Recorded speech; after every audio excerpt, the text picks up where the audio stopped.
미국의 유명한 부흥사인 빌리 선데이 목사님이 어떤 도시에 복음 전도 집회를 하게 되죠. 그 전에 이 빌리 선데이 목사님은 그 도시 시장에게 편지를 보냈습니다.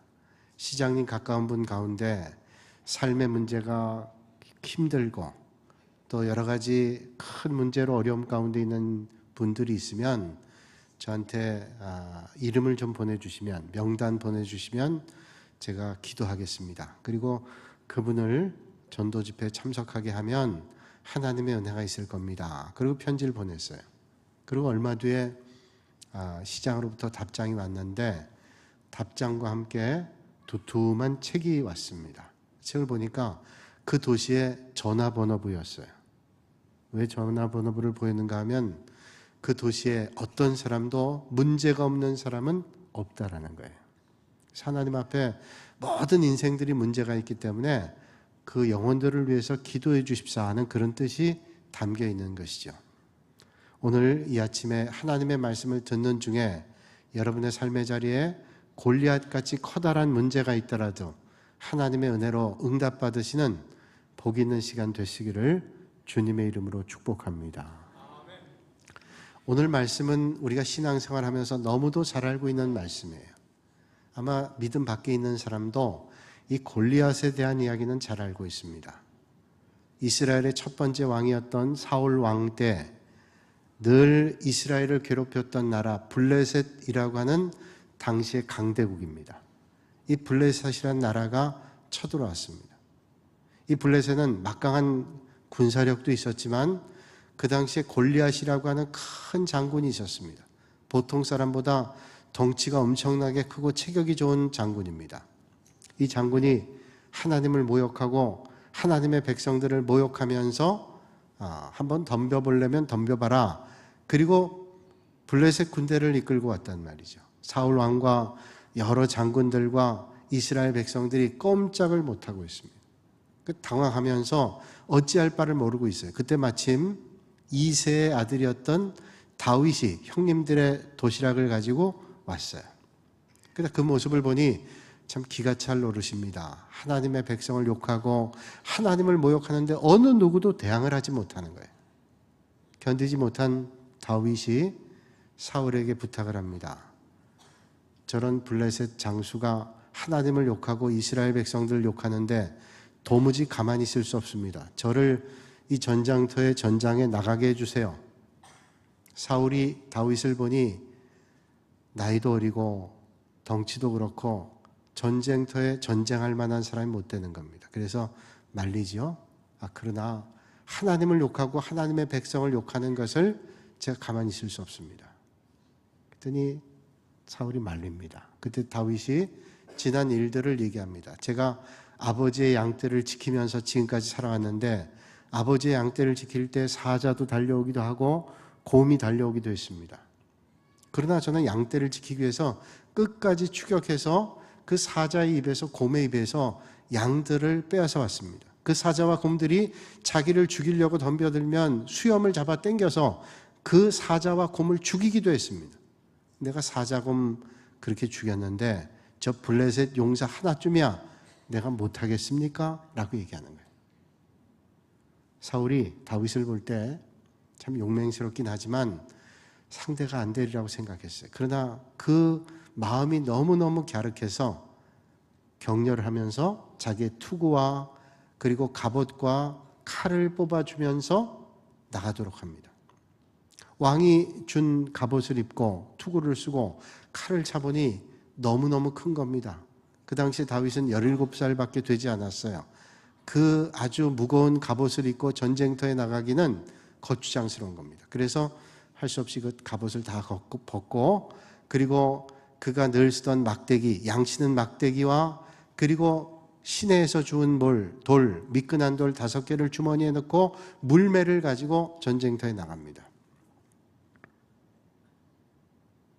그 모습을 보고 골리앗이 기가 찬 겁니다. 오늘 성경이 이렇게 말씀합니다. 네가 나를 개로 여기고 막대기를 가지고 내게 왔느냐? 내가 내 살을 공중의 새들과 들짐승들에게 주겠다.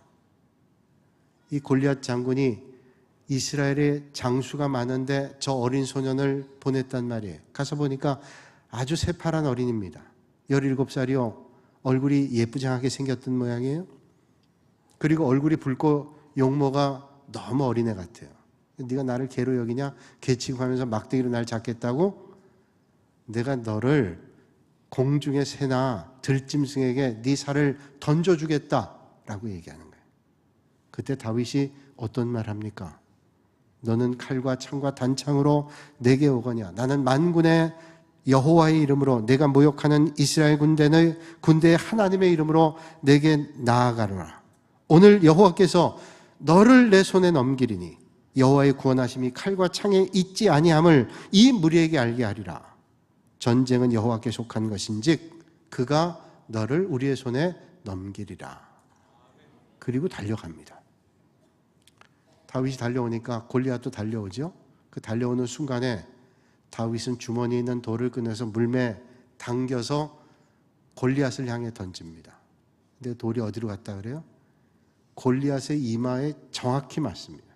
맞는 정도가 아니라 성경을 보니까 돌이 머리에 박힙니다. 천하의 어떤 장사를 할지라도 돌이 머리에 박혀서 뚫고 들어가면 살아날 수가 없어요. 골리앗은 고꾸라졌습니다. 성경은 말씀하기를 자세히 보세요. 죽었대요. 돌에 맞아 죽었습니다. 그런데 다윗은 가지고 갔던 칼이 없습니다.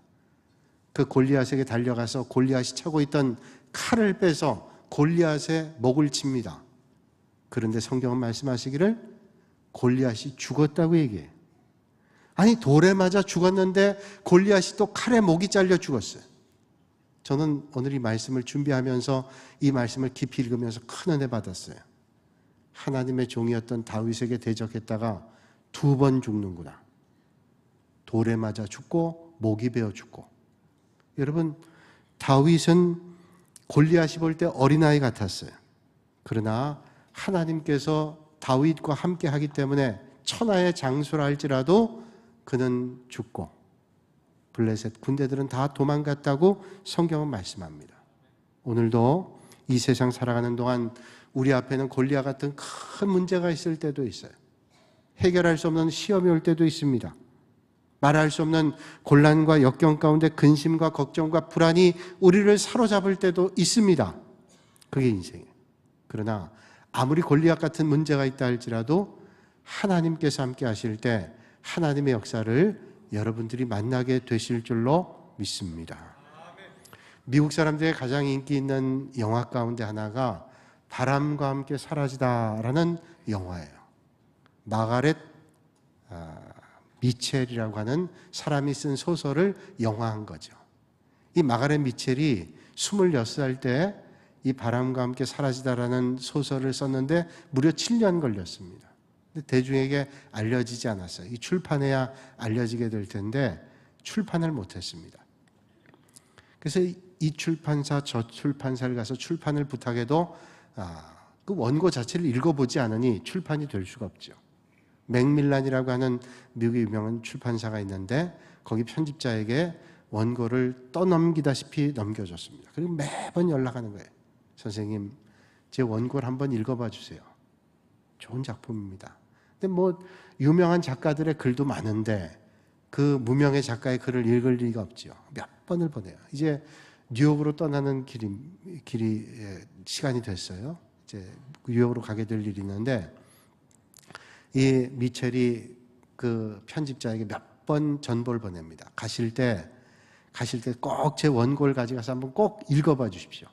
평소에 못 읽어도 기차 여행 중엔 좀 읽어봐 주실 수 있을 테니까 번거롭지만 읽어봐 주세요. 몇 번을 전보를 보내니까 그 마음에 감동이 왔어. 그래, 한번 그러면 시간 되면 한번 읽어봐 주랴. 그리고 가방에 넣습니다. 한참 가다가 지루한 생각이 들었습니다. 그때 마침 가방에 넣었던 마가렛 미첼의 원고가 생각났어요. 그걸 꺼내서 보기 시작하는데 얼마나 흥미진진했던지 도착할 때까지 시간 가는 줄 모르고 그걸 봤다 그래요. 그래서 그게 출판이 됐어요. 마가렛 미첼에게는 맥밀란이라는 많은 출판사의 그 벽이 마치 골리앗 같았을 거예요. 도저히 넘을 수 없는 벽. 그러나 포기하지 않고 마치 물맷돌을 던지듯이 또 던지고 또 던졌어요. 포기하지 않았습니다. 우리 인생길에 어떤 때는 걸림돌을 만날 때 있어요. 야, 이 걸림돌이 너무 힘들다. 이 걸림돌 때문에 넘어갈 수가 없다는 생각이 들 때가 있습니다. 그러나 여러분, 그 걸림돌을 어떻게 보느냐에 따라서 달라질 수 있다는 거예요. 한 소년이 어린 여동생을 데리고 산에 올라가는데 돌이 많습니다. 거칩니다. 걸림돌들이 있어요. 동생이 오빠에게 이야기합니다. 오빠, 이 걸림돌이 너무 많아서 힘든데 우리가 이 길로 꼭 가야 돼. 돌아갑시다. 그때 오빠가 동생에게 얘기했다 그래요. 야, 이 걸림돌이 많지만 걸림돌 생각해봐라. 이걸 밟고 올라가면 돼. 걸림돌이 아니라 디딤돌이야. 여러분, 우리 인생길에 만나는 걸림돌이 있어요. 힘겨운 일들이 있습니다. 그러나 우리의 생각을 조금 바꾸면 그 걸림돌이 우리를 올라가게 하는 디딤돌이 되는 줄로 믿으시길 바랍니다. 아무리 큰 걸림돌이라 할지라도 하나님께서 함께 하실 때 여러분의 걸림돌이 디딤돌이 되는 축복이 있게 되는 줄로 믿습니다. 오늘 본문 45절에 말씀하죠. 너는 칼과 창과 단창으로 내게 나오거니와 나는 만군의 여호와의 이름으로 곧 내가 모욕하는 이스라엘 군대 하나님의 이름으로 내게 나가노라. 너는 무기로 나오지만 나는 하나님의 영광을 위해서 나간다는 거예요. 여러분, 우리의 삶은 하나님의 영광 위해 사는 겁니다. 우리가 뭘 하든, 내가 장사를 하든 학교에서 학생들 가르치든 내가 사업을 하든 뭘 하든지 하나님의 영광 위해 하는 거예요. 주기철 목사님이 순교하시고 난 다음에 그 사모님이 이런 말을 했습니다. 내 남편은 사람들이 말하는 애국자로 죽은 거 아니고 민족을 위해 죽은 것도 아니라 내 남편은 하나님의 영광을 위해서 죽은 겁니다. 여러분, 주기철 목사님은 애국자의 반열에 올라가 있어요. 그러나 더 중요한 것은 애국자나 나라와 민족을 위해서, 그보다 더 중요한 것은 내 남편은 오직 하나님의 영광을 위해서 살다 죽었습니다. 여러분, 세상에는 이 세상의 목적을 가지고 사는 사람 많습니다. 말은 안 해도 나는 물질을 많이 모으고 풍요롭게 살다가 죽을 거예요. 그게 인생의 목적된 사람도 세상에 많습니다.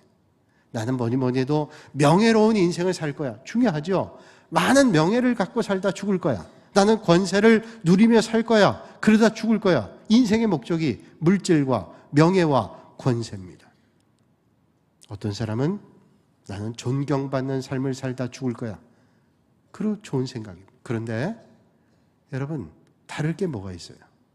내 인생의 목적이 존경이라면, 내 인생의 목적이 물질이라면, 권세라면, 명예라면 그 목적을 얻기 위해서 거기에 모든 것을 집중합니다. 그러면 이게 존경받는 건 나쁜 거 아니지만 그게 목적이면 존경받기 위해서 나의 정력과 나의 생각과 나의 모든 노력을 거기에 기울인다면 물질 위해 사는 거나 권세 위해 사는 것과 무슨 차이가 있어요? 여러분, 주님 말씀에 귀 기울여 보세요. 마태복음 5장 2절 이하에 이렇게 말씀합니다. 그러므로 구제할 때 외식하는 자가 사람에게 영광 얻기 위해서 회당과 거리에서 나팔을 불면서, 무슨 나팔이에요? 내가 이런 구제를 한다. 그리고 사람들 앞에서 나팔을 붑니다. 그럼 뭐예요? 성경은 말씀하기를 이미 자기 영광을 받았다 말씀합니다. 그러면서 또 이어 말씀하기를 너희가 기도할 때 많은 사람들이 있는 골목 어귀에서 나는 지금 기도한다라고 외식하며 기도한다면 그 기도는 이미 하나님께 받을 상을 너희들은 사람에게 다 받았다 라고 말씀하고 있지 않아요? 그러면서 주님 기도할 때 내 골방에 들어가 문을 닫고 은밀한 중에 계신 내 아버지께 기도하라. 은밀한 중에 보시는 내 아버지께서 갚으시리라 말씀하고 있어요. 이건 뭘까요? 오늘 우리는 사람에게 상 받으려고 혹시 그러지 않아요? 우리가 구제하든 기도하든 아무리 위대한 일을 하든 하나님의 영광을 놓치지 않고 하나님의 영광 위에 힘쓸 수 있는 여러분들이 되시기를 주님의 이름으로 축원합니다. 여러분, 우리의 믿음의 길의 목표는 하나님의 영광이에요. 뭘 하든지 하나님의 영광입니다. 여러분 보세요. 이스라엘 백성들이 하나님의 인도함 받아서 모세가 이스라엘 백성들을 이끌고 가죠. 때로는 어려움 만납니다. 홍해 바다가 있고 또 광야길 힘든 일을 만나기도 하고 물이 떨어지게 되고 먹을 게 없고 하나님을 원망하고 모세를 원망합니다. 얼마나 저들의 원망이 많았던지 하나님께서 심판하시기로 작정해요. 그때 모세가 뭐라 그랬어요? 하나님, 그러시지 마세요. 하나님은 도저히 못 보겠어요. 다 쓸어버리겠다. 그런데 여러분, 모세는 말려요. 성경 보면 나와 있어요. 여러분 생각해 보면, 성경에 보니까 모세를 원망하면서, 하나님을 원망하면서 돌 들어서 치려고 했던 회중들입니다. 그 회중들 앞에 하나님의 영광이 임한 그런 일도 있어요. 돌로 자기를 치겠다는 거예요. 이스라엘 백성들을 이끌고 자기도 똑같은 고생을 겪으면서 광야길 걷고 있는데 원망은 하나님께, 모세에게 하는 겁니다. 그럼 모세도 하나님 뭐 어쩔 수 없죠. 하나님 작정하셨다니 그저 하나님 하고 싶은 대로 하세요. 그럴 수도 있잖아요. 하나님 하시겠다는데 내가 그렇게 해달라는 것도 아닌데 그럴 수 있잖아요. 그런데 모세는 뭐라 그래요? 하나님께서 만일 하나님의 백성들을 여기서 죽게 한다면 이방 사람들이, 세상 사람들이 뭐라 그러겠어요? 하나님 안 계시는구나, 하나님께서 다 죽겠구나. 하나님의 영광이 가려집니다. 저는 하나님의 영광이 가려지는 것을 도저히 원하지 않습니다. 하나님, 그러니 그 마음을 거둬주시고, 만약에 그런 심판을 하시겠다라면 차라리 저를 생명책에서 지워주시더라도 그 일만은 거둬주세요. 왜 그랬을까요? 하나님의 영광을 거스르는 일은 하지 말기를 원하시는 거예요. 하나님의 영광을 가리는 일은 절대로 안 됩니다. 이게 모세의 마음이었던 거예요. 하나님께서 그 모세의 마음을 받으시고 이스라엘 백성들을 이끄셨어요. 우리는 내 얼굴에 먹칠이 된다 할지라도 하나님의 영광 절대로 가리지 않겠습니다. 이런 하나님께 영광되는 믿음의 길 걸으시기를 주님의 이름으로 축원합니다. 뭐라든지 그런 믿음의 자세를 가져야 돼요. 믿음의 길 걷는다고 하면서, 하나님의 영광 위에 산다고 하면서 하나님의 영광은 관대없고 내가 조금 손해보면 하나님의 영광 관대없어요. 자기를 드러내기에 연연해요. 그 하나님 기뻐하시잖아요. 다윗은 오직 하나님의 영광 위에서 골리앗 앞에 섰습니다. 여러분, 다윗도 무서운 거 알고 다윗도 연약함이 있어요. 그런데 오늘 보니까 사울 앞에서 다윗이 내가 나가겠습니다 그러니 노투구와 갑옷을 그리고 칼을 줍니다. 다 마시지 않으니까 벗어요. 그리고 홀몸으로 골리앗 앞에 나갑니다. 다윗이 골리앗과 싸우려고 마음 먹을 때부터 다윗의 마음속에는 어떤 게 있었는가 하면, 이 싸움은 무기로 싸우는 전쟁이 아니지, 하나님이 하신 전쟁이지, 이게 틀림없었어요. 여러분, 불화살이 날라오고 창을 던지고 칼을 칠 때 갑옷을 입는 게 안전하지 않아요? 전쟁터에 나가는데 철모를 쓰고 나가는 게 안전하지 않아요? 그걸 모르겠어요? 그러나 다윗의 마음 가운데는 하나님께서 함께 하시면 불화살은 피하게 될 것이고 칼은 막아주실 것이고 창도 막아주실 거다, 이런 믿음이 있었어요. 그래서 갔어요. 오늘 47절에 말씀하죠. 여호와의 구원하심이 칼과 창에 있지 아니함을 이 무리에게 알게 하리라. 전쟁은 여호와께 속한 것인즉 그가 너희를 우리 손에 넘기시리라. 이런 믿음이었어요. 다윗은 세상의 방법 쓰지 않고 믿음으로 하나님의 능력만 의지했습니다. 오늘 마찬가지. 오늘도 우리가 믿음의 길 걸어갈 때 세상의 방법 쓰지 않고 하나님의 방법과 능력만으로 승리하시는 여러분들이 되시기를 바랍니다. 이스라엘이라고 하는 나라가 강대국이었던 나라에 침공받고 어려움 당하다가 로마 때 결국은 나라가 빼앗겨져서 2000년 동안 방황하다가 유엔에서 영국으로부터 해방을 주죠. 그래서 1948년에 이스라엘이 땅을 찾습니다. 옛날 가나안 땅보다 아주 작은 부분이었어요.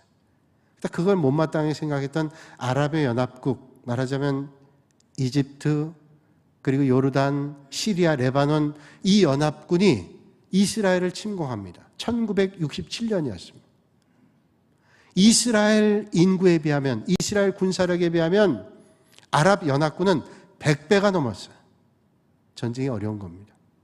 그런데 이스라엘의 군대 장군이었던 모세다얀 장군은 이런 선언을 했습니다. 우리보다 100배 이상 되는 아랍 군대가 우리를 쳐들어온다 할지라도 우리는 강력한 신무기가 있기 때문에 저들을 금방 제압할 거라고. 서방에 있는 많은 나라에서 생각했습니다. 이스라엘이 아마도 신무기를 개발한 모양이다. 그 무기는 히로시마에 터졌던 원자폭탄보다도 수소폭탄보다도 훨씬 강력한 무기일 거다 생각했어요. 모세다얀 장군이 언론 앞에 나와서 이렇게 얘기했습니다. 우리에게 가장 강력한 승리하게 될 무기는 시편 121편 말씀입니다. 내가 산을 향하여 눈을 들리라. 나의 도움이 어디서 올꼬? 나의 도움이 천지를 지으신 여호와에게서로다. 나의 도움은, 우리의 승리는 하나님을 바라보는 데 있다는 믿음의 고백이에요. 여러분, 이 전쟁이 얼마 동안 했어요? 6일입니다. 6일 만에 이스라엘이 전쟁에 승리했어요. 훨씬 많은 땅들을 차지했어요.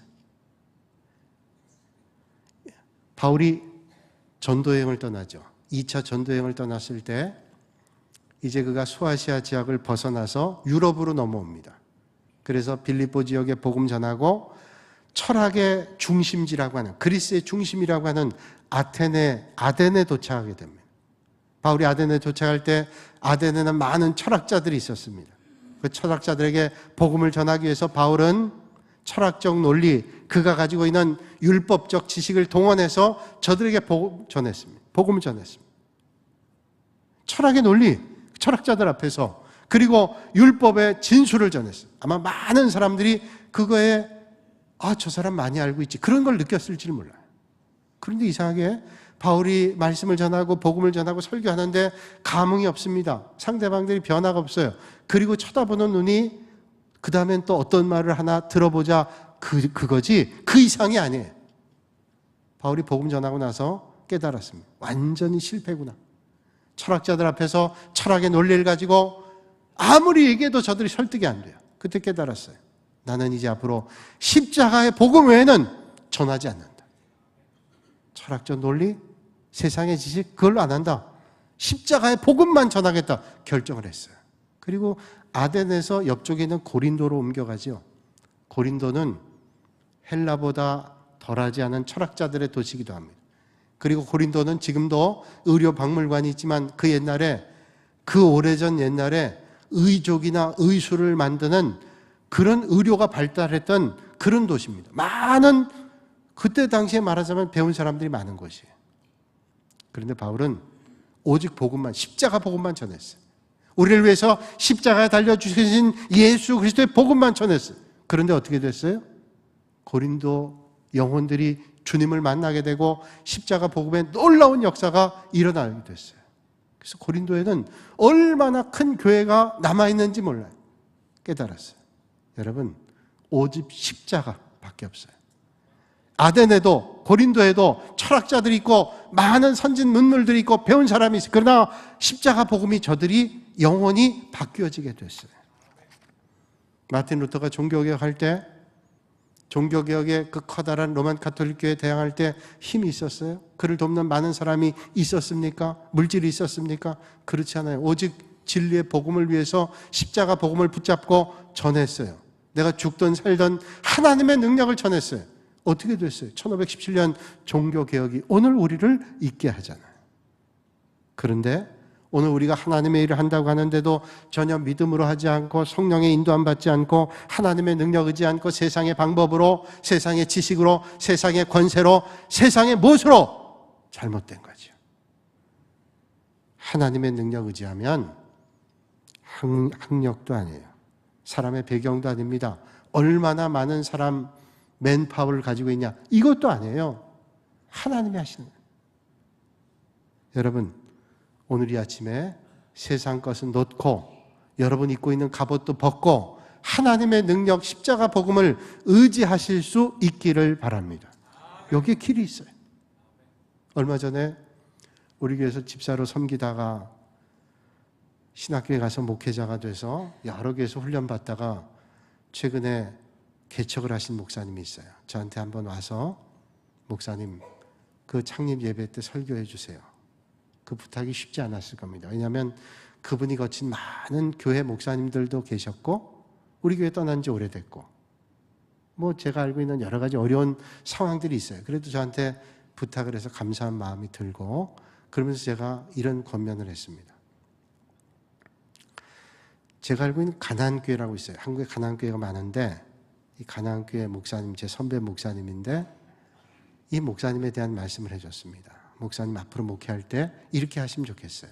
이 가나안교회 목사님은 예전에 담임 목사로 청빙받아 갈 때 이 교회가 교회도 건물에 강남에 새로 짓고, 그리고 교인들도 많진 않지만 얼마 되고, 그래서 우리 교회는 이제 목사님만 오시면 부흥하고 잘 될 겁니다.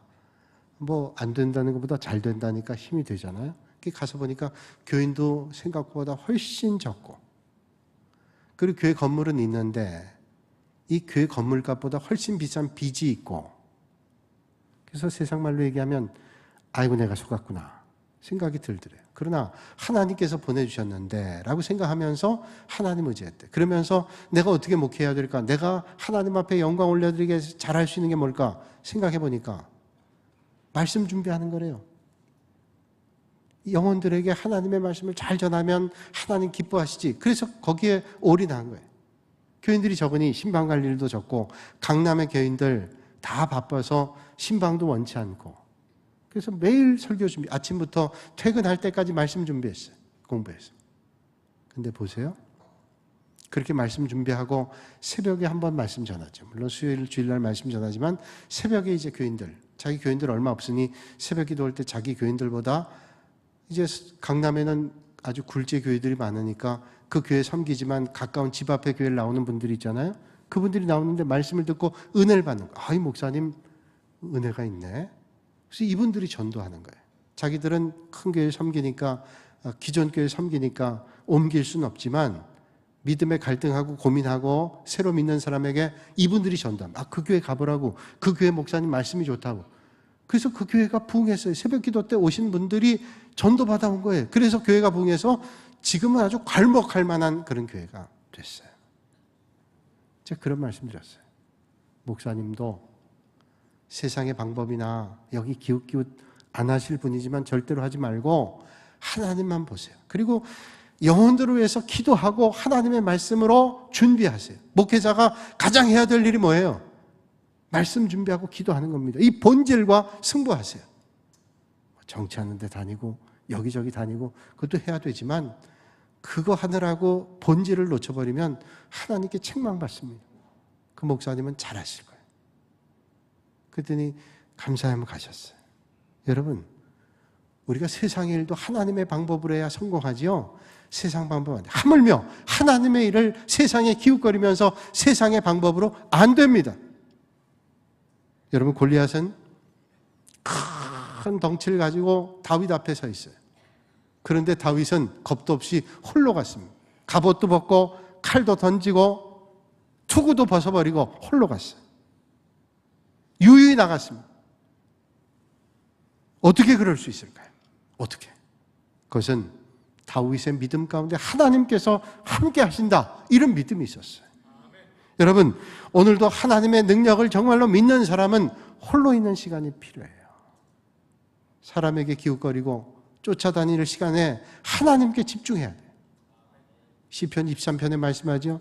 여호와는 나의 목자시니 내게 부족함이 없으리로다. 그가 나라고 하는 말씀이 시편 23편에 13번이 나옵니다. 그 짧은 구절에. 그 말은 뭐예요? 신앙은 1대1이에요. 1대1. 하나님과 나와의 관계. 누가 어떻든 내가 하나님과의 어떤 관계를 갖느냐, 이게 중요한 거예요. 성경에 나오는 위대한 성도들은 다 홀로 하나님 앞에 선 사람입니다. 엘리야도 그리시네가에서 홀로 주님을 만나고 바알과 아세라 선자 850대 1 전쟁에 승리했어요. 하나님이 함께 하셨어요. 여러분, 에레미야도 마찬가지고 야곱도 마찬가지입니다. 예수님도 마찬가지. 하나님께서 함께 하시면 되는 거예요. 오늘도 이 아침에 여러분, 어떤 것보다 하나님과 함께 하시는 믿음의 결단이 여러분들에게 있어지실 수 있기를 바랍니다. 기독교의 고전 가운데 정말로 아주 뛰어난 고전이 있죠. 존 버년의 철로역정. 그 철로역정 저도 여러 번 봤는데 아주 감동적인 장면이 있어요. 하늘 날아가는 순례자가 여러 고난을 겪습니다. 그러다가 외길에서 사자들이 있는 골목을 지나게 돼요. 오른쪽에도 사자, 왼쪽에도 사자예요.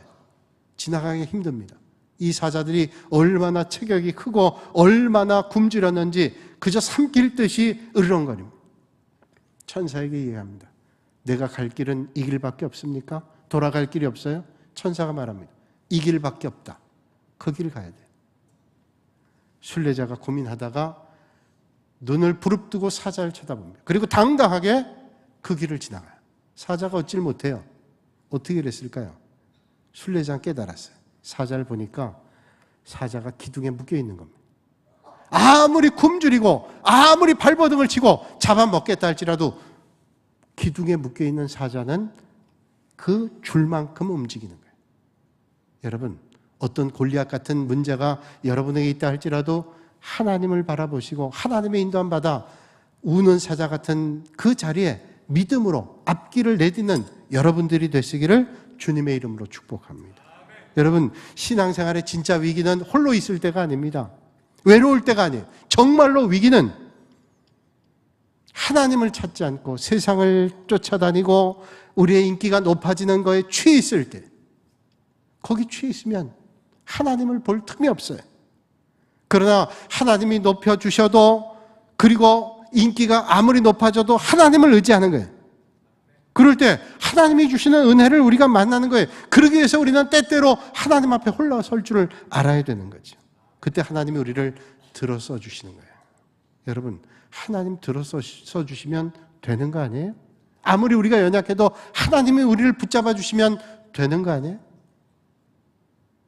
어떤 목사님이 기차여행을 하는데 옆자리에 있는 분 전도하려고 하다 보니까 이분이 예수님을 믿긴 해요. 삶에 어려움을 겪고 있어요. 근데 믿음이 없어요. 믿긴 믿는데 삶의 어려움 가운데 매몰돼가지고 믿음을 다 잃었어요. 그래서 어떻게 하면 이 사람의 믿음을 회복시켜줄까 하다가 가방에서 목사님이 성경책과 만년필 꺼냈습니다. 그리고 이분에게 얘기했어요. 성도님, 이 성경책 위에다가 이 만년필 한번 세워보세요. 그래서 이 사람 목사님 말씀하니까 듣고 세우려고 성경책 위에다가 아무리 애써도 무너지고 쓰러지는 거예요. 그래서 목사님, 이거 아무리 해도 될 것 같지가 않아요. 이건 될 문제가 아닙니다. 그때 목사님이 이게 왜 안 돼요? 그리고 그 만년필 받아서 성경 위에서 만년필을 꽉 붙잡고 세웠어요. 그 사람이 얘기했습니다. 아니 목사님, 이거 잡고 있으면 이게 당연히 서지요. 그거 보세요. 사람이 어떻게 흔들리는 세상에서 똑바로 서 있을 수 있어요? 이 흔들리는 세상에서 똑바로 서는 방법 한 가지예요. 하나님이 우리를 붙잡아 주셔야 설 수 있어요.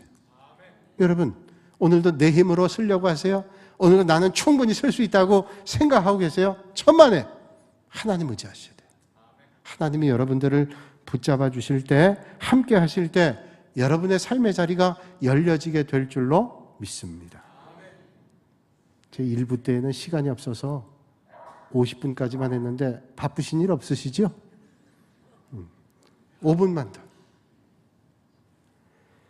서부 영화가 한참 유행일 때 촬영 감독이 사막에서 촬영을 했다 그래요. 촬영을 하는데 비가 오면 이게 촬영이 안 되는 거예요. 그때 촬영을 하고 있는데 그 원주민 인디안이 와가지고 얘기하는 거예요. 빨리 장비 걷어, 비 온다. 이상한 복장을 하고 온 인디안이 와서 그러는 거예요. 감독이 참, 저 사람.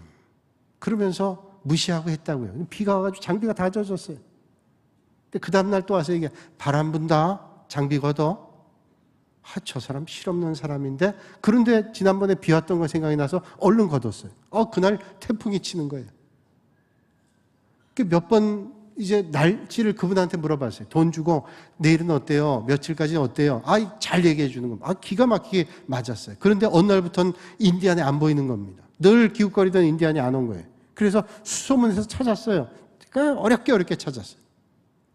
왜 날씨를 알아야 되는데 이제 촬영도 얼마 남지 않았는데 왜 안 알려주세요? 그랬더니 인디안이 얘기하더래요.